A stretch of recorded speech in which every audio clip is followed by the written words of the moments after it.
Hello viewers and welcome back to my channel in a long-awaited upload.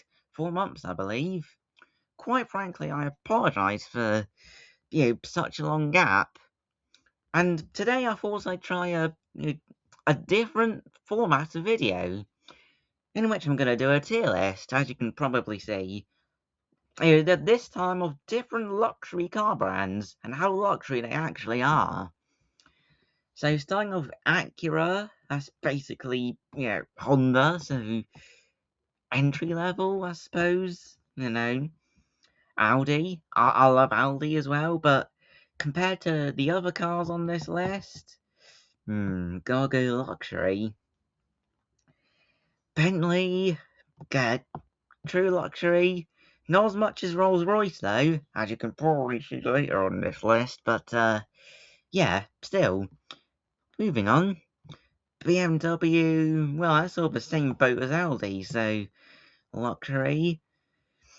Cadillac, I suppose some of their cars are more luxurious than others, so true luxury.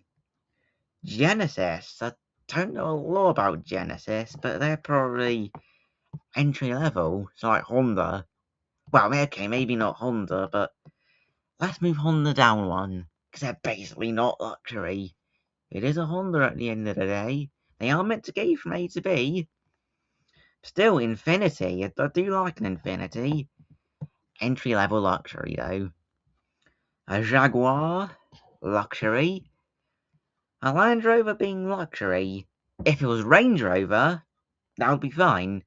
But because it's the Land Rover, nah, bottom tier. Lexus,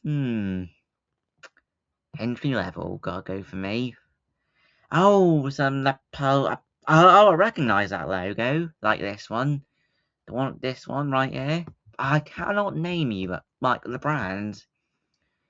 Maserati, I can't decide between entry level or luxury. Uh, let's stick with entry level for now, and I may change my mind later. Mercedes, Audi, BMW, so on. Yeah, well, that's why I chose luxury. Porsche, again, that's luxury. Rolls-Royce is ultra luxury, if I can get it up there.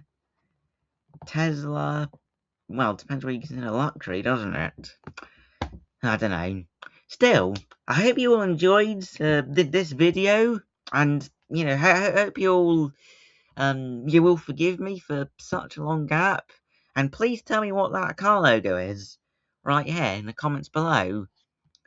Have a great day, folks.